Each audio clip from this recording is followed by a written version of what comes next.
I'm so excited to reshare this interview I did with Dr. Jill Bolte Taylor. She's the woman whose TED Talk was the first to ever go viral. She had a stroke, losing ability to use half of her brain, and in that recovery, she, being a neuroanatomist, was able to document exactly what was going on in the brain and how the different compartments of our brain coordinate and work together. She's famous for her book, Whole Brain Living. This interview is not to be missed.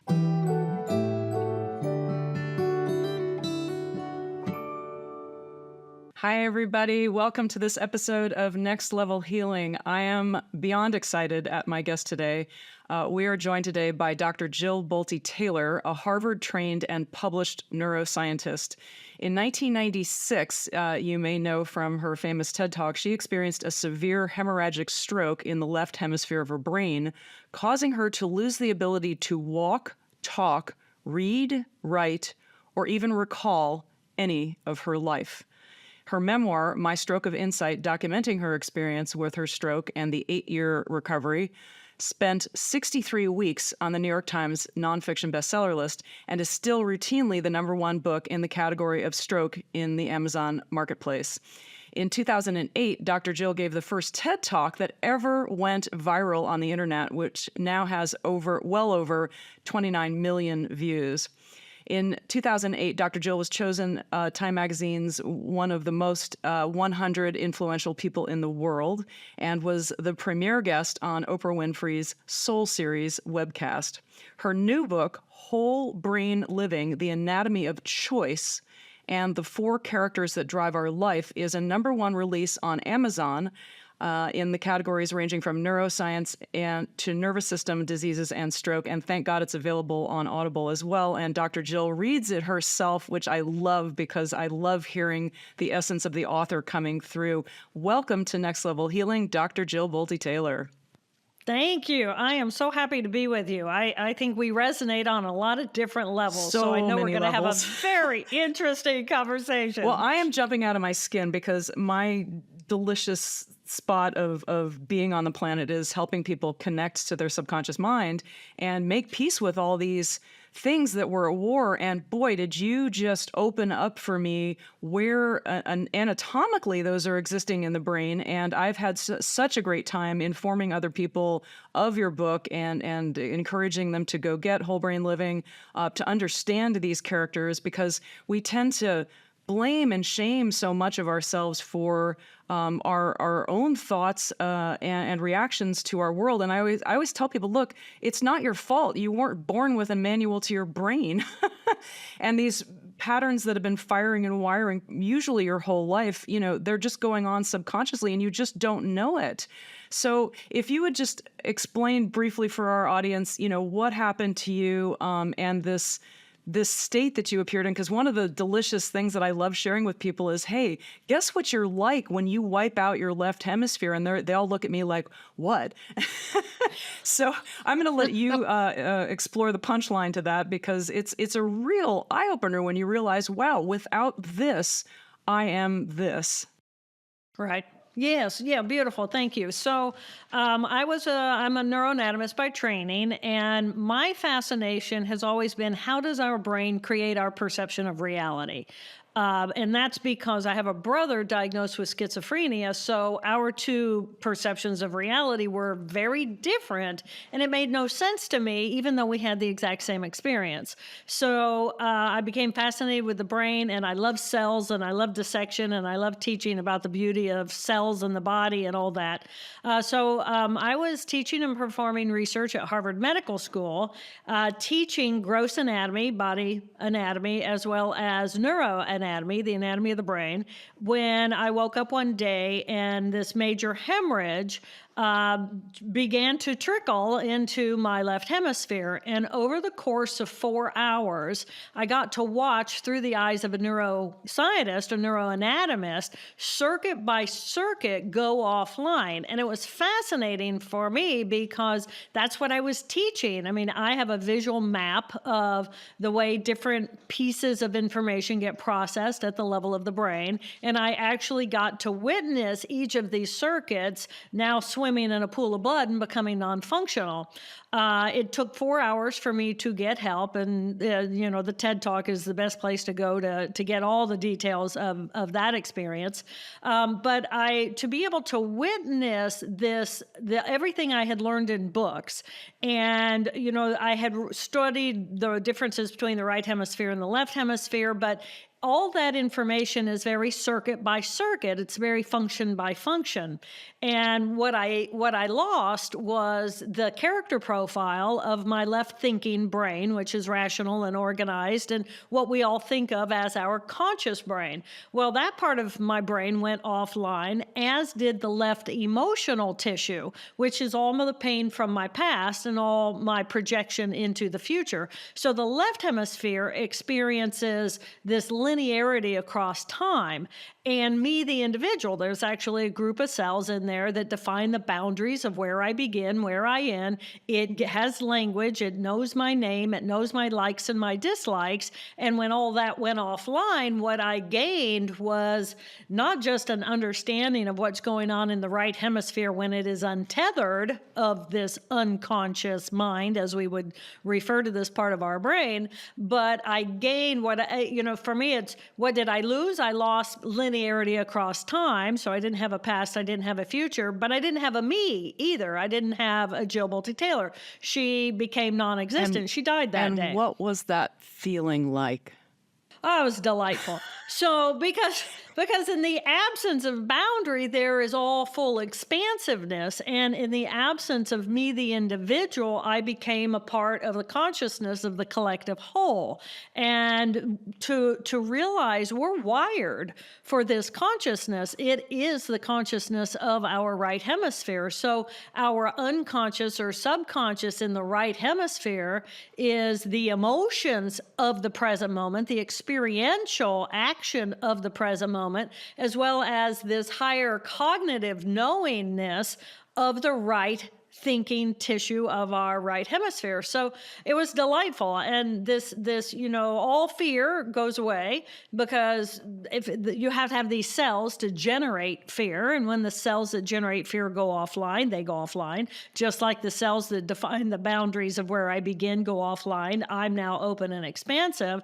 And when you're in the present moment, actually perceiving the information streaming in about the present moment, I become a big energy ball, literally as big as the universe. So and the beauty of learning this, of course, is to know that we're all wired for this blissful euphoria right there in the brain circuitry of our right hemispheres.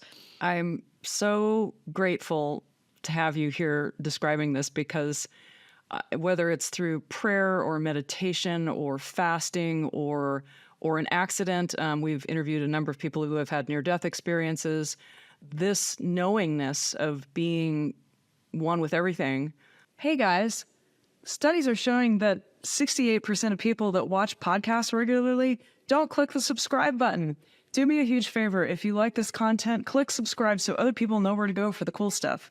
Thank you. Tell us a little bit more, just the deliciousness of that experience and how it truly changes your outlook on life forever after.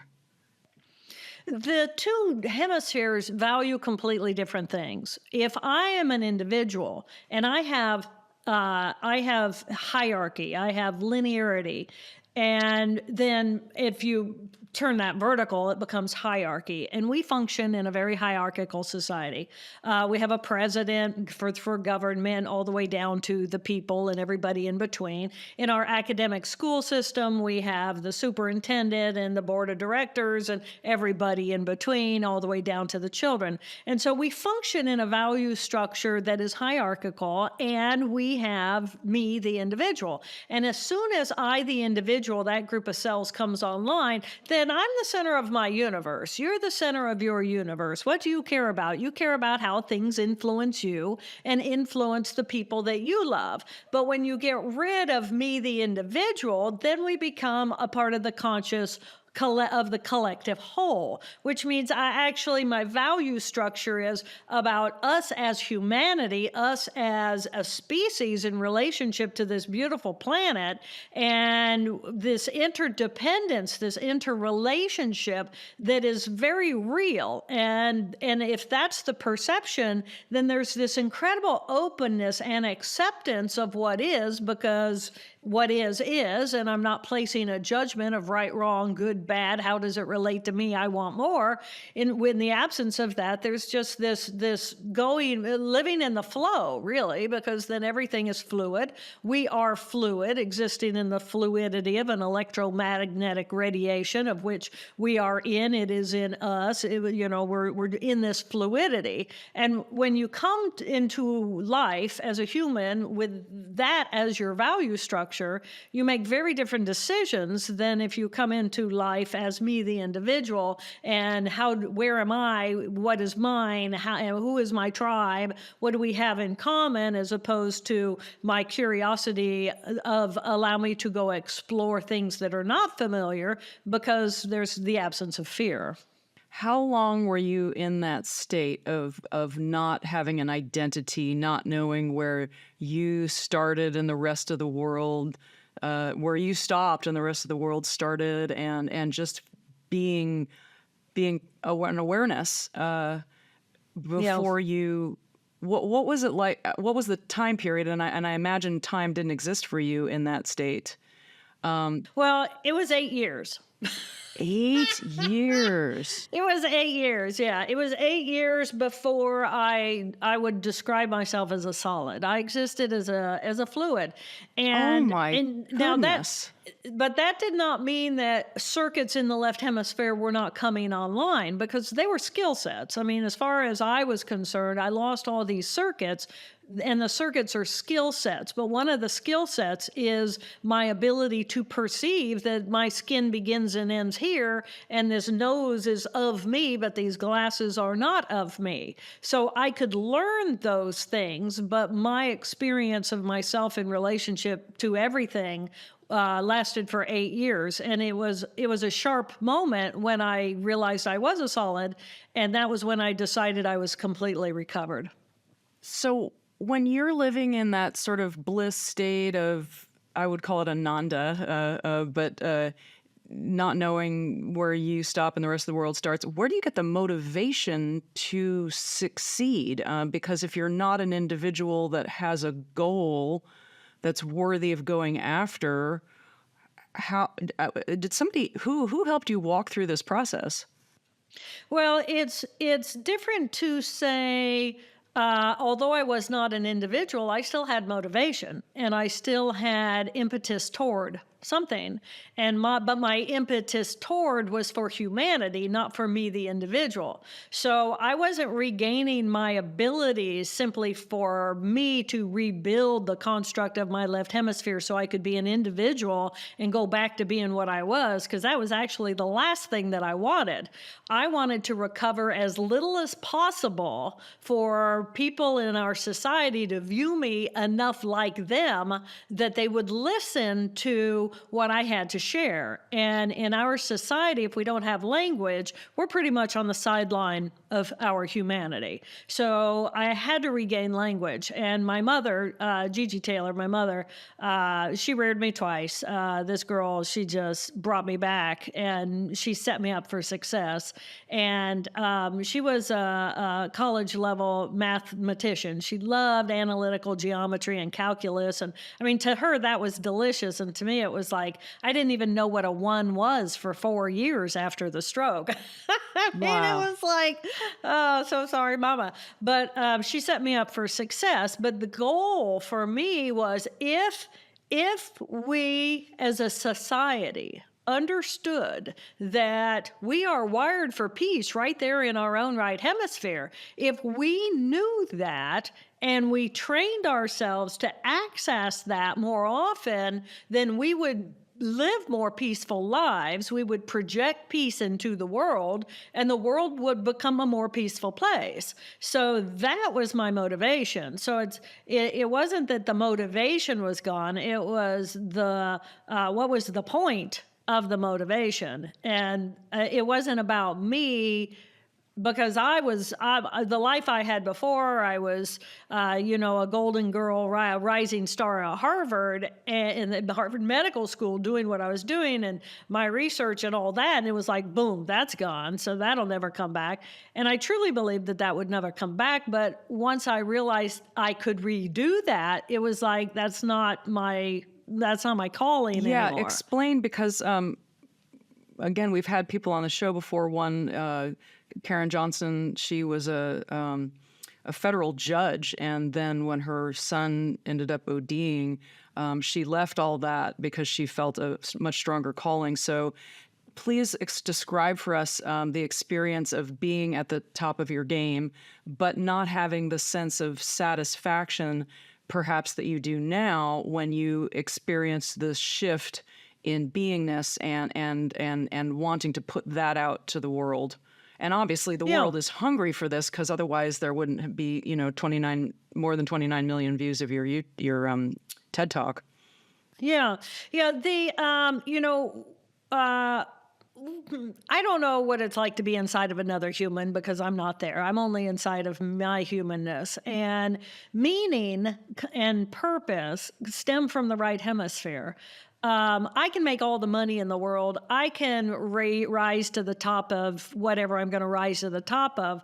But in that mindset of hierarchy and linearity, there's always the next step up, right? There's always, I want more, I want more, I want more. And in the left hemisphere, even if I'm just in my left hemisphere, if I'm driven by my analytical thinking mind, then my relationships are probably suffering. I mean, what is a relationship, right? It's usually not that analytical thinking relationship, except I'm sure that there are some of those that work. But a lot of that drive toward more is driven by the emotion of the left hemisphere of I need more, I need more, I need more, because my self-image, my identity, that group of cells measures itself against your group of cells based on external material things. Well, in, like in that kind power. of world, isn't a relationship more like a negotiation? Like, yes, Yeah. I give you this and you give me this. And so we've got a business Right. transaction more than just Yeah. I love you to the moon and back. Right, exactly. And that has its purpose, but most of the individuals who are driven simply without a meaning, if there's no meaning to why am I doing it other than material, is that all there is, my friend? Then let's keep dancing. I mean, really. So meaning comes into, how do I use myself as this magnificent biological creature of human life? How do I take what I am and use me in a way that serves other people in a positive way, serves humanity overall, serves the planet, our relationship with the planet, because without the planet, mental health doesn't even matter. And, that's that kind of big picture perspective of myself in relationship to everything is at the core and is the value of the right hemisphere. So, there's a wonderful book you probably are familiar with, The Master and His Emissary. I'm not. About the master. Oh, Ian McGilchrist. He's a wonderful British psychiatrist. And he wrote this book, and the master is the right hemisphere, and his emissary is the skill set and the tools of the left hemisphere in order to manifest in the world the goals and the meaning of the right hemisphere, which is of the collective whole. So they're just two very different ways of looking at life and our relationship to ourselves, and how do we find meaning. And I'm one of these people that if I don't have meaning in my life, why am I here, right? I'm just taking up a bunch of space, and I'm on the edge somewhere, go jump off. I mean, because for me, I have to have meaning. And it's like, as long as there is a reason for me to continue as a biological creature in service to that which is around me, to those who are around me, and the overall times that we are in, oh my goodness gracious. Yeah. Sometimes it's just my job to sit out on my boat in a cove for 3 months and send love into the universe because it needs it. Beautiful. And I'm just trying to help create some balance. Yeah. So, Jill, I know that a hemorrhagic stroke is a more rare kind of stroke. How unusual is it that it takes that many years? I mean, what did you do to facilitate your recovery when you were working with your beloved mom, Gigi? What was she doing to help you? I mean, I almost want to say, did love heal you? Because her attention to your development in that time must have been just absolutely pivotal. It's interesting because in the beginning, Gigi came in, and she had been told that, I was 37 at the time. I was in Boston. She was in Indiana. My boss called her and said, sit down, we got to talk. And they asked Gigi to come for long term. And so Gigi arrives on the third day, and I didn't know what a Gigi was, much less, I didn't know what a mother was, much less my own. So I had, all I knew was Gigi was his energy ball, but everybody was excited that Gigi's coming to town. So I was truly an infant in a woman's body. And Gigi came in, and it's the best scene in the book where Gigi comes in, she acknowledges the presence of the physicians in the room, and she was expecting me to be stable. They said she's stable, but we have to have, surgery, and we need a plan, and we need you to come. And so she did. And she saw I was nothing but a breathing body in the bed. Yeah. That's how she describes me. Oh my God, that must have been horrifying for her. A breathing body in the bed. It was. And she said there was nothing other to do than to lift up the sheet, get in bed with me, wrap her arms around, start rocking her baby. Just rocking her baby, and she was weeping, but I didn't know she was weeping. And I'm going, oh, this is nice. This is nice. Oh, this is what a Gigi is. It's like, I have no idea. And people say, how did you know to do that? And she said, there was nothing else to do. She was an infant. What do you do with your baby who is in distress? Yeah. And that's where we began, was right at the beginning. I'm the one who's taking responsibility for helping you. And after she stayed with me, 2.5 weeks after the stroke happened, I had to have craniotomy. They removed a blood clot the size of a golf ball. The physicians said, we have no idea how much you will get back. And, it's your job now to go heal yourself. And I was very blessed that my coworkers donated time off with pay, so I didn't have to feel like I was going to starve to death.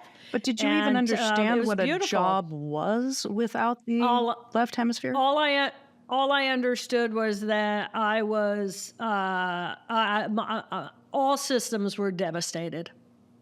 All systems were devastated. And did you have a feeling about that? Because, as my meditation teacher says, you can't have a negative emotion about something until you have a thought about it. So if you couldn't think about it, that's not true. Oh, okay. You can eat. We are feeling creatures who think. Right.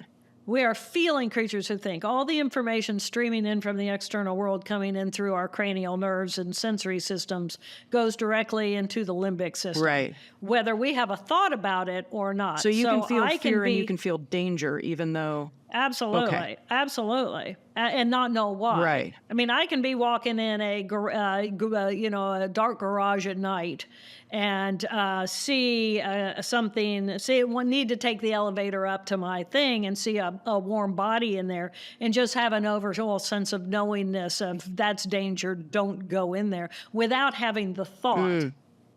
So we are, it's true, thoughts stimulate emotions, stimulate a behavioral, physiological response, but we don't have to have the thought. Well, and a lot of it's also so deeply wired in there because they've done studies with mice, which I can't stand animal studies, but if they subjected the mouse to the smell and the electrical shock, yes, all you had to do was have the smell and the animal would react, but also the next generation and the next generation and the next generation, when they got exposed to that smell, would react as if they were getting an electrical shock. So we have a lot going on in our nervous system that is connected to that reptilian brain.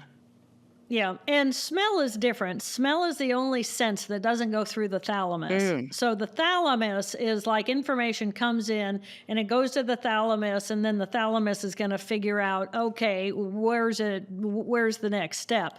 Olfactory sense of smell goes directly into the limbic tissue. And it does that for two reasons. One, I have to procreate. I have to be able to find a mate, and I do that with my nose. And second, I have to save my life, but I have to eat, and I have to be able to tell if that food has poison or not.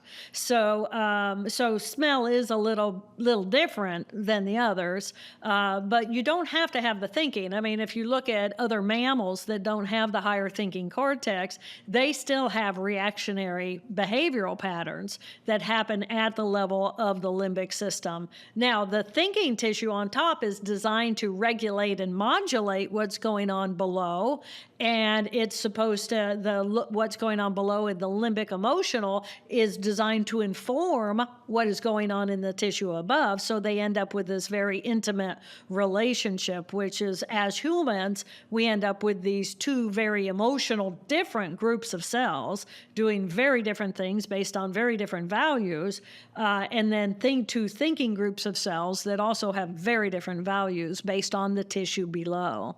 So the insights that you gained from this experience, which you so beautifully captured in Whole Brain Living, you actually describe, and I love this, the four main characters, two in our right brain, two in our left brain. Would you share for our audience what those characters are up to and why it's so important to learn the brain huddle? Yeah. So it's kind of like, I call this whole brain living because as we started out, 1/4 of our brain, the world declares, the scientific community declares as conscious.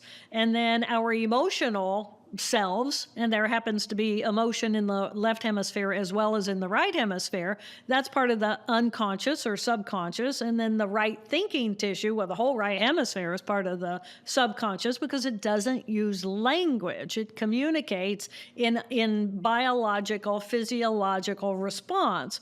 So, which is its own form of language, but it's not verbal language, which we as a society value so much. So as we look at the anatomy of the brain, we're going to have the reptilian brain, which is the brain stem and is part of the thalamic system. These are on-off switches. I'm hungry, I eat. I'm not hungry anymore. I want a mate, I mate. I'm done with that. So great. It's nice to have that level of simplicity. But then new tissue gets added on top for the difference between a reptile and a mammal. And so the new tissue on top is the emotional or experiential tissue of our limbic system. And so all the information now is streaming in, and the first level of cortex that it's going to hit is these two amygdala. But we have two amygdala, not just one. And so we have two amygdala, which is alarm, alert, alarm, alert, alert. Do I feel safe? Because I'm a biological creature and I could be dead in an instant, right? So my awareness of threat and danger in the external world has to be constant and key. So we have this amygdala. Right next to that is the hippocampus. When the amygdala is calm, then the hippocampi turn on, one in each hemisphere, and then information can get hot to the higher level of the next level, which is the thinking tissue. And in the human, our cortex is approximately twice the thickness, double the thickness number of cells. So we've got other things going on than other mammals do. But all mammals are different. And if you look at comparative anatomy, it's wonderful because we all share all these different parts and we all have different abilities. And wouldn't it be cool to have echolocation, right? But I don't have that because I don't have that wiring. But anyway, What so is we end up with echolocation? these. Oh, if you, bats. Oh. Bats will echolocate. So if you throw a rock into the sky, all the bats will go after because they're sending out a sound. And then the sound bounces off of whatever's out there, and then they locate, they locate based on the echo of the sound of that reverberation. Don't we all wish we had that? Yeah, and the eyes of a hawk.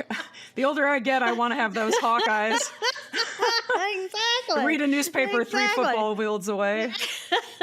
Exactly. Yeah, that prairie dog looks delicious. So, yeah, I mean, same kind of thing. So anyway, so we end up with these two emotional groups of cells that are separate from one another. They don't share any cell bodies, but they do communicate with one another. And then over time, the thinking tissue has been added on. And so now we're in the phase as humans of working the kinks out between the tissue below of the emotional or experiential and the thinking tissue above. And so we humans, we're in the process of evolution. We have not completely evolved. And I truly believe that when we master whole brain living and we know of these four different parts of our brain and we bring them all into communication at a conscious level, this is our next level of evolution. So that's why it excites me so much. So back to your last question though, of that was my motivation. If people knew that we had these different groups of cells and we could get to know the character profiles that each of these skill sets ultimately feel inside of our body, that means each one of us has four very specific characters. And, so even in any relationship of you and me, if there's four of me and four of you, there's eight of us in here that we have to navigate. Well, as Byron no, Katie likes to say, no two people have ever met each other. And that's part of the reason why, is because we all have these characters inside of us that are all playing these roles. And if we can't understand them, and what I love about your book is that you explain it in terms of relationships, in terms of work, and in terms of addiction, in terms of all these different areas in such great detail. Yeah, and I love the work of Byron Katie. I mean, she's just awesome. And what I love about the work is that the work, is so easy to explain by way of the different parts of the brain. And she doesn't present it that way, but ultimately that's what she's doing. So what I bring to the conversation of neuroscience that is new is I'm not bringing any new science to the conversation. What I'm bringing to the conversation is the experience of what we already know. We already know that the left thinking tissue is an analytical, organizing. It loves to control people, places, things, time. It's punctual. It defines the boundaries of where we begin and end. There's all those skill sets, but it's more than just skill sets. It's a personality profile. I'm a very different person when I go to I sit down and I do work than if I'm on the floor playing with my dog, right? My values are different, the way I hold my body and my voice and I interact. So what I bring to the conversation is each of these groups of cells actually manifests a very specific personality. And the conflict that we have is internally between these four different parts of who we are. And when we understand each of these four parts of who we are, why they're driven to be the way that they are based on their value structure and what they're good at, and we learn to appreciate all four parts of who we are, even the parts that we might say we don't like or we'd like to get rid of, oh my gosh, without that part of our brain, we cannot learn and we cannot grow. And I don't know about you, but I want to be able to learn and I want to be able to heal myself, heal my pains, heal my conflict using the healthy parts of my brain that know how to love me. Oh my gosh, what a concept. We are capable of self-nurturing. So by getting to know these four different profiles inside of myself, I get to choose who and how I want to be in any moment. And to me, that is total personal freedom. Describe for our listeners quickly what the four personalities are, what their jobs are.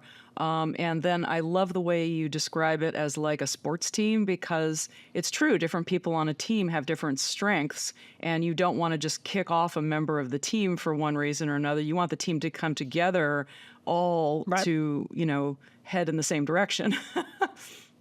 Yeah, exactly. So everybody visualize in your left hemisphere, what does it value? First of all, the left hemisphere has linearity across time, and it values me, the individual. So the left thinking tissue of that higher cortex, left thinking tissue, this is the part of me that is very analytical. Thank goodness. 1 + 1 = 2. For most of us, there's no emotion in that.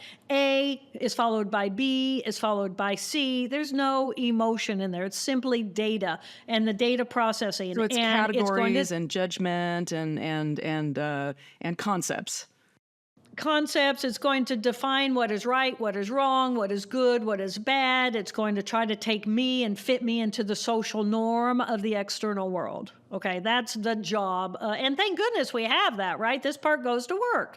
And it's our A-type personality, and it gets stuff done. And I encourage people to name the different parts of who you are. And I call that part of me, character one, left thinking, Helen. Hell on wheels, she gets it done. And she speaks us in a certain way. She holds my body in a certain way. She puts on my glasses. She puts on my earphones. She hangs out in the office. She hangs out on the computer for meetings. She's very predictable. She runs everything on a list. She's a great part of who I am, and I lost her completely. And I'll tell you, when she came back online, she wanted to take over my brain again. And the rest of me are going, we are so glad you're back. But no, we got a democracy going on in here, and we're going to vote for who's in charge. And what was the visceral feeling sensation of going from being you call her a Helen character, that organizing, I call her the autocrat in my world. It's the one that is Same controlling and wants it her way. What's the sensation and experience of life and relationships and work not coming from that, but coming from a more whole brain experience of life? Well, I feel peace. I feel peaceful because, I did not, as I said earlier, I was, my agreement with myself when I didn't have that character. And this character number two, which is the left emotional of linearity across time. This is all the pain from my past. So any of the pain, any of the disappointments, any of the trauma, any of that was gone. And that was really nice. Now, I did miss Helen because, of course, Helen's functional and she's going to, help me figure out how do I survive in the world. But my little character, too, I call her Abby, which is short for abandoned, because the minute I came flying out of my mother's womb, big trauma, right? We all experienced that. And so to me, that was kind of the original abandonment. So I call her Abby, little Abby, and I love little Abby. But little Abby is all my pain from my past. But I'm grateful for the pain from my past because pain is nothing more than energy, whether it's an emotional pain or whether it's a physical pain. It's cells running in circuits, screaming, giving me this sense of pain. And what do? We get loud, we scream, we push it away, or we squash it down, we ignore it, we cut ourselves off from it. But no, pain is beautiful. It's just energy. And the next time you're feeling pain, just remember it's just energy. And even if it's like you kick your toe, think about that excruciating scream of energy, but that's what it is. And then it dissipates very quickly. So explain why pain is beautiful, because most people would not see it that way, especially right in the middle of it. And I know that it can be because it's a catalyst for change. It is. And it's a lot of energy all bound up there. So explain exactly when you say it's beautiful. Exactly. Okay. So it's waving a flag. You're a biological creature made up of some 50 trillion beautiful cells that are all working together and communicating as one big organism. And so if you hurt yourself and you get a cut or you whack your toe and then boom, your system is so sophisticated that those cells, now you're having some tissue damage. And in the tissue damage, there's a breaking apart of the cells, and the cells then have particles that stimulate the pain nerves. And so pain gets sent to your brain and it says, hey, we got a problem down here. Well, isn't that a lot better than if you have no idea whatsoever that you got a problem and 3 weeks later you got to lose your leg because you got gangrene and there are nobody biologically told you. people who don't have pain and their lives are totally not functional because they're so it's vulnerable. Horrible. They're absolutely 100% as a vulnerable creature. So the beauty of pain is it is your body's warning system. Same thing emotionally. So let's say something happens and I feel jealousy. Jealousy is just energy, but it's on a circuit that is real, again, waving the flag. What is going on? Now, I can just act on the jealousy and be completely unconscious about that and just have live my life as a jealous person. Or I can actually look at that and say, what is this about? Why why do I feel threatened by this scenario? Where does that circuit come from? Can I identify in my past? So the pain is what I'm saying is the big wave of the flag of this needs some attention. These cells are screaming for a pattern response that says danger. And I need to then go back and explore and see that maybe in 20 years ago this happened, and now this smells the same to me, right? It sounds the same, it looks the same, it seems the same, and it's going to get the same response. But it's like, but that's 20 years ago. And do I have the capacity to really explore this in a healthy way in order to find my way through that toward a greater level of health? I often And I that's often the describe power. people as being an iPhone 14 operating on iPhone 4 technology. So I mean, truly, the trick Yeah, is just getting yeah, the upgrade and reprogramming the brain so that it's operating in present day with present day tools rather than. And as you said, exactly. just being born on planet Earth, and I love Stanislav Grof's work because he did holotropic breath work with 35,000 people, and truly, all of us have some birth trauma. I mean, holy cow, Yeah. being born is really traumatic. Oh my God. It's traumatic.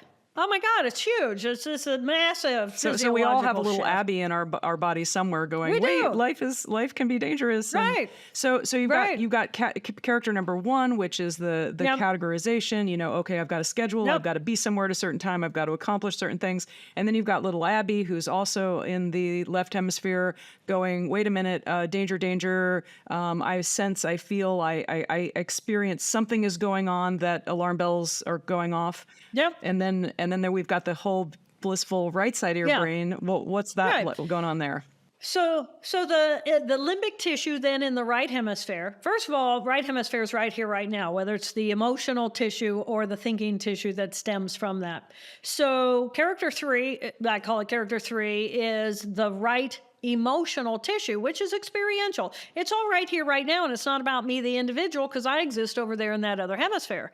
So this, if I'm just here in the present moment, and I'm not about the right, wrong, good, bad, and I'm not in the box of my own pain from the past, but I'm really just right here, well, I'm curious. And in that curiosity, I'm exploring something new. And as I explore something new, I become creative, I become innovative, I tend to be pretty friendly in the present moment, because why wouldn't I be?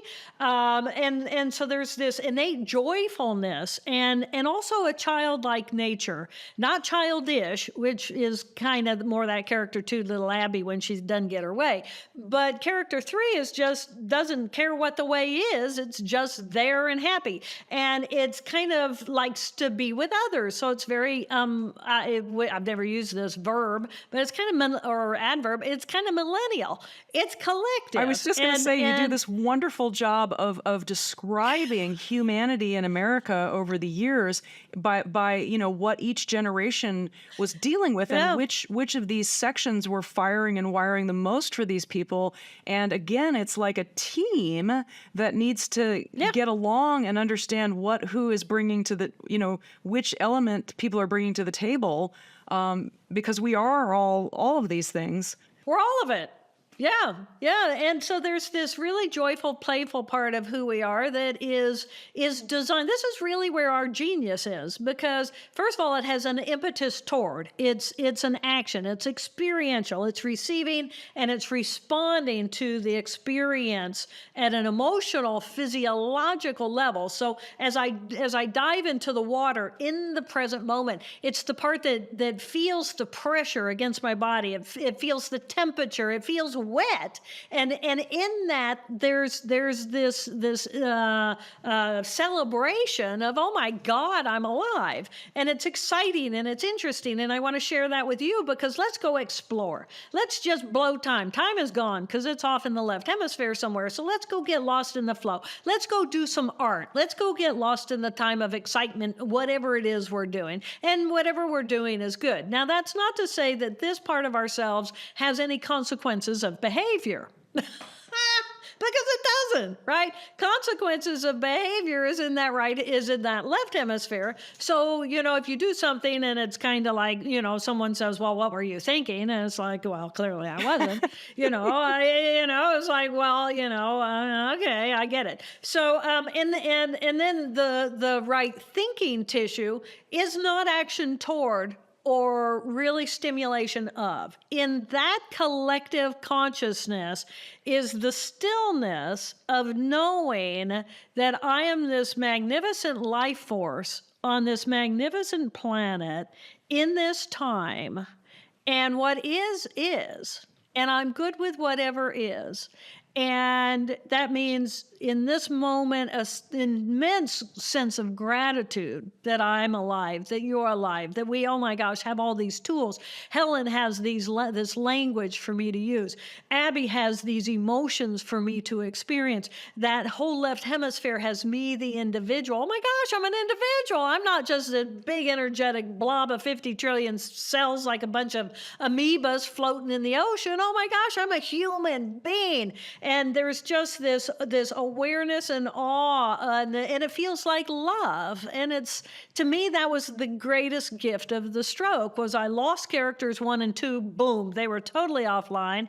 Character 3 was wiped out because I was a lump of lead in the bed. I had no energy. I was completely not capable of any effort, and that left me sitting in a state of this beautiful, what I call queen toad, queen because she's a queen of the universe, and toad because she's a little goofy. And I think this is a story that we've heard so many times of people who have crawled up the ladder of success and they've gotten really rigid, and they've got the schedule down, they've got the performance down, they've got this, but they're inside, they're just empty shells, and they've lost that playful, in the moment character 3 that you just described, which, I mean, that's part of the essence of a successful life is the balance between all these things. So that's the treasure of what your book is describing.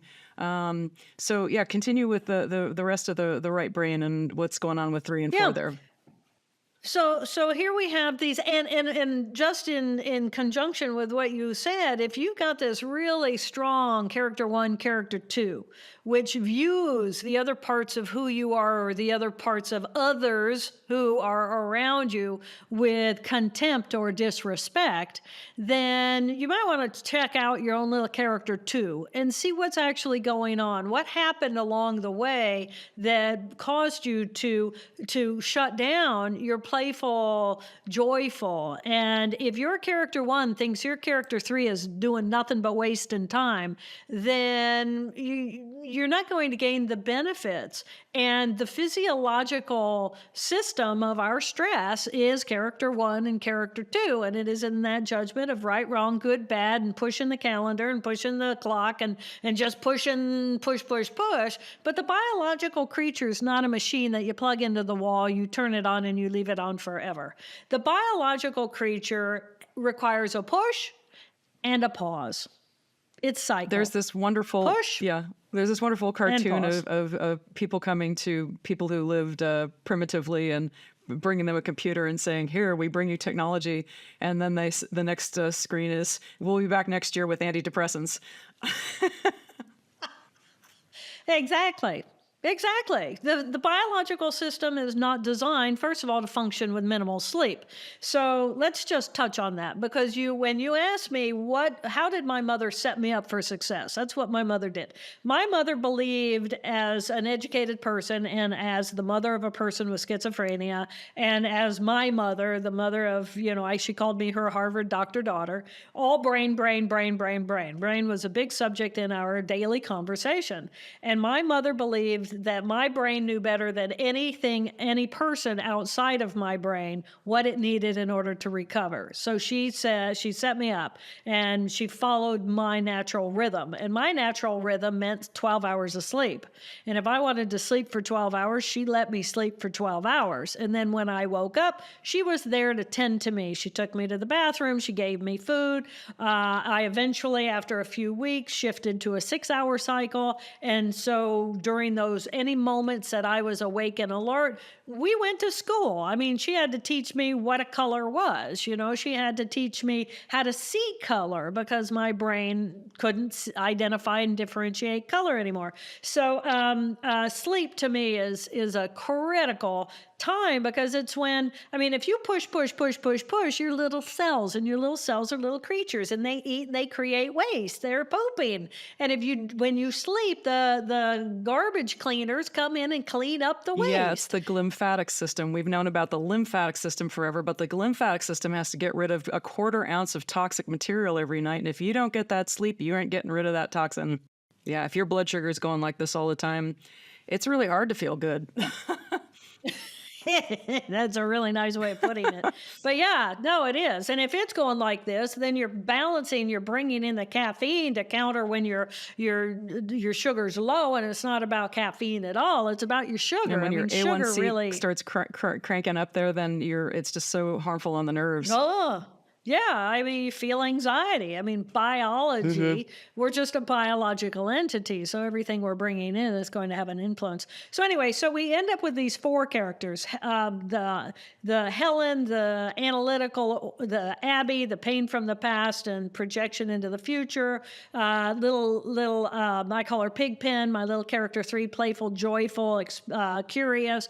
And then the character 4, Queen Toad, just sitting in the, court of gratitude that I exist at all, and wow, what a wonder life is. And when you exist as that level of awe, everything changes in your life, which is why we people are trained in how to be compassionate beings, because in compassion, it's actually the byproduct of the awe. So just the sense of gratitude brings us a compassion and an empathy for others. But so it's one thing to be able to differentiate these 4 parts of who we are, but the magic happens when they really get to know one another. You really know these 4 parts of who you are, and then they get in conversation and start their own negotiation. So let's say today, it's Friday. It's the first day in about, 2 months in Indiana. The sun is shining, and my little Pigpen is going, oh my God, I want to go play. I just want to walk in the woods with my dog, and I want to make a mess, and I want to just do whatever I want to do. It's like, oh my gosh, there's sunshine.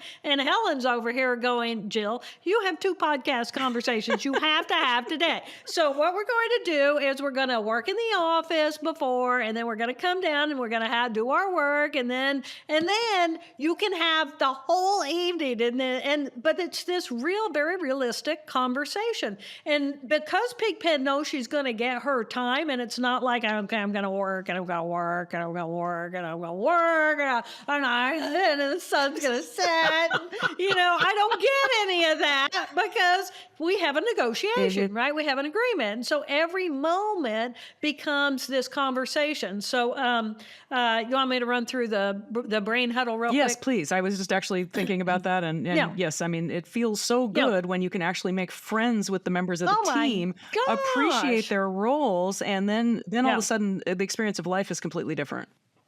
Yeah, completely different. And on behalf of little character 2, I do want to say this.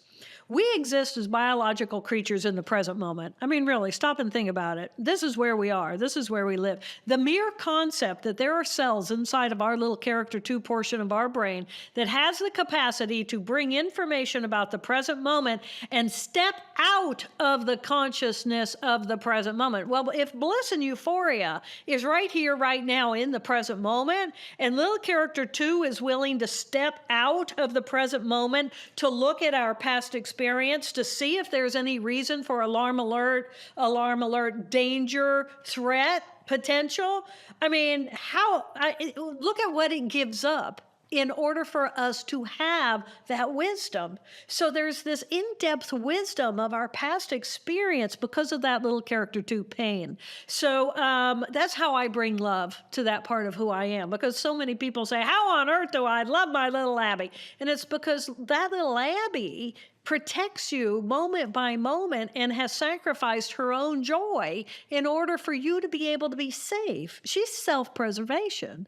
And if we didn't have self-preservation, we'd be every new threat, we wouldn't know it was a threat, and we'd be eaten by the lions and tigers on a regular basis. So all parts bring this very important communication. So brain huddle is what this conversation is what I call. And brain is the acronym. So B stands for breath. Why breath? It's in the present moment. You cannot breathe in the past. You cannot breathe in the future. You breathe right here, right now. So that's how you bring your mind to the present moment. Breath. Focus on it. It's a train running down the present moment track. You can increase its amplitude. You can increase its frequency. You can play with your breath. Do whatever you need to get your mind into the present moment. So B stands for breath. R is recognize which of the four characters called this brain huddle. And I encourage people to practice having all four characters calling the brain huddle, because you really need the huddle when little character 2 comes online. And if little character 2 is now full of worry, full of pain, full of screaming, full of rage, full of self-loathing, full of sadness, full of whatever, she doesn't want it. It's delicious. Let's admit it. Character 2 is delicious, and we don't want to let go of it. But and every now and again, I let her do her thing, right? But when it's appropriate and when the rest of me are still there holding the space for her. But she feels alone, and you feel all these negative emotions because we feel alone. We have cut ourselves off from our characters 3 and our character 4, which know we're connected to the universe. Oh my gosh. And it's in those moments when we should be most self-loving, because this little character was willing to step out of the present moment to save our lives. And it's like, anyway, so And that character gets a ours- lot more manageable when she's heard and seen, or he is. Oh, absolutely. Usually it just wants to be hugged and held by our own character 4. It might want character 1 to come in and just fix it. Just fix it. And character 1 might say, okay, every time you are in relationship with this person, for me it was always my brother, the more time you spend with your brother, it goes downhill very quickly. That you guys know how to push each other's all character 2 buttons, and it gets ugly. So we're going to put you on the phone and put a distance between you and see if that helps, right? But it's like healthy boundaries. Healthy boundaries for our little character 2 is a gift that we give to our little character 2. And character 1 can take care of that. And so B, breath, bring your mind to the present moment. R, recognize which of the 4 characters called the huddle. A, appreciate regardless, there's 4 of us in here. I am never alone. I mean, first of all, isn't that lovely? I am never alone. There's always 4 of me in here. I inquire. Well, who do I want to be in this moment? Well, right now I'm kind of this cross between Pigpen, because the sun's shining, and Helen, because I'm sitting here. Right? But it's like inquire. Okay, Helen's going to win the show. And then N is navigate moment by moment. Because if all of a sudden my house started to shake as in an earthquake, it's like, love you, darling, but I got to go. And then I would, I would navigate my present moment reality. And this kind of intra-communication within oneself allows us to completely heal any of our pain, love ourselves regardless of what life brings us, and allow us to blossom as these magnificent creatures that we are in the world. And I love how you said that the outcome of that is peace, because I find when I'm working with people that is a profound outcome to the work, and something a lot of us don't, for much of our lives, feel on a deep level. I used to feel like I was hanging on to the side of an iceberg, and when the problem is buried in the subconscious mind, it really is rather challenging to get to. So did we? So the acronym is BRAIN, breath. Bring your mind to the present moment. R, recognize who called the brain huddle. And practice different ones calling the brain huddle. R, A, regardless who called the huddle, appreciate the fact there's 4 of us. I, inquire, who do I want to be now? Who do I want to give the microphone to? Who's the quarterback now? And N, navigate moment by moment by moment. with all four of us right here. Fabulous. Dr. Jill, It's a beautiful way. what other It's a beautiful way to tools live can one's people life. plug into? I know there's your fabulous book, Whole Brain Living, which I love. I can't wait to read My Stroke of Insight because I really want to hear how you moved through this amazing journey. What other, do you have a newsletter? What other social media outlets would you like people to connect to you on? You can connect to me through drjilltaylor.com. But everything is shifting right now because Whole Brain Living's been out in the world for 2 years now. And so I am working on a certification in Whole Brain Living that I'm hoping to bring later in the summer. I do a deep dive of a 5-hour dive it's 4 meetings, 75 minutes a night a week for a deeper dive into Whole Brain Living. I'm working on 2 manuals, one for the use of Whole Brain Living for the certification programming and just for people who want to dive deeper. But I'm also bringing it as an awareness for the psychedelic journey because, that's taken in the world like a storm. And for a very few people, it's a good idea, in my opinion. But for most of us, I just want people to really know that the psychedelic results in neuroplasticity and neurogenesis, which is the brain's response to trauma. So if you're going to do that, do it and get what you need quickly with minimal amount of exposure to your brain. So that's kind of what my focus has been on. And we're also running programming in schools. If anybody wants more information, I'm easy to write me, I'll write you back. Dr. Jill at drjilltaylor.com. I'm very friendly. Fantastic. Dr. Jill, thank you so much for joining us on Next Level Healing. Folks, if you got value, click like and subscribe, and we will see you on the next episode of Next Level Healing.